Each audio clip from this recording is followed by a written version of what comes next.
2013 সাল থেকেই ভারত এবং বাংলাদেশের মধ্যে বন্দীদের একে অপরের কাছে হস্তান্তরের জন্য একটা চুক্তি আছে। সাবেক প্রধানমন্ত্রী শেখ হাসিনার বিরুদ্ধে বাংলাদেশে যে সকল মামলা হয়েছে, এই চুক্তির আওতায় তাকে দেশে ফেরানো যাবে না বলে মনে করেন অনেক বিশ্লেষক এবং পর্যবেক্ষক। বাংলাদেশ সরকারের কাছ থেকে সত্যিই যদি এ ধরনের কোনো অনুরোধ আসে, সেক্ষেত্রে ভারত সরকারের অবস্থান কি হবে, সে বিষয়টি নিয়েও দিল্লি আপাতত মুখ খুলতে চাইছে না। ভারতের পররাষ্ট্র মন্ত্রণালয় থেকে বলা হয়েছে, যদি হস্তান্তরের কথা বলেন তাহলে সেটা হবে পুরোপুরি কাল্পনিক একটা প্রশ্ন। এরকম পরিস্থিতিতে কাল্পনিক বা হাইপোথেটিক্যাল কোনো প্রশ্নের জবাব দেওয়াটা আমাদের রেওয়াজে নেই। আপাত দৃষ্টিতে দিল্লির এমন মনোভাব হলেও ঢাকার কাছ থেকে এই ধরনের অনুরোধ আসতে পারে, সেই সম্ভাবনা কিন্তু দিল্লি নাকচ করছে না। বাংলাদেশের বর্তমান অন্তর্বর্তী সরকারের শীর্ষমহল থেকেও আভাস পাওয়া যাচ্ছে এই সম্ভাবনাটা হয়তো খুব বেশি দিন আর কাল্পনিক থাকবে না।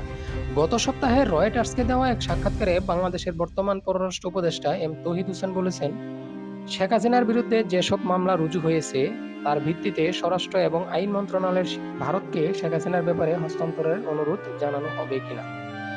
তবে বাস্তবতা হলো, অনুরোধ রক্ষা করা এতটা সহজ হবে না ভারতের পক্ষে।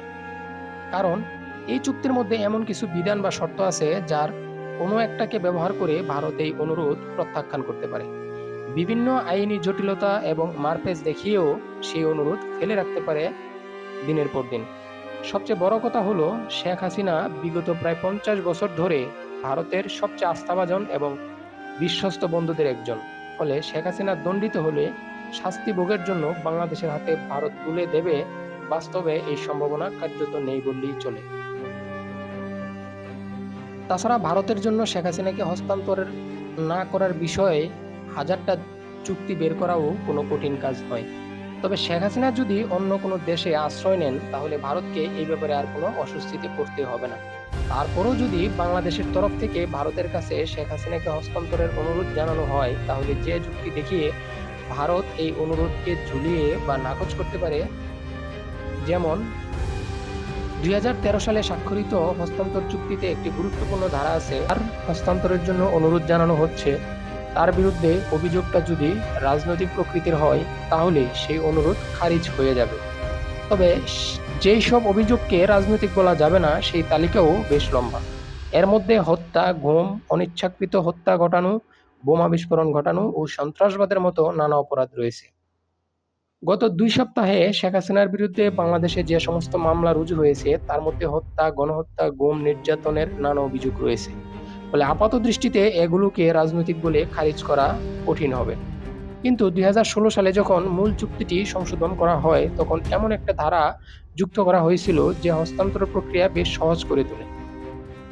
এই সংশোধনী চুক্তির 10 এবং 10-3 বলা আছে, কোনো ব্যক্তির হস্তান্তর চাওয়ার সময় অনুরোধকারী দেশকে সেই সব অভিযোগের পক্ষে কোনো সাক্ষ্য প্রমাণ পেশ না করলেও চলবে। শুধু সংশ্লিষ্ট আদালতের গ্রেফতারি পরোয়ানা পেশ করলেই সেটিকে বৈধ অনুরোধ হিসেবে ধরা হবে।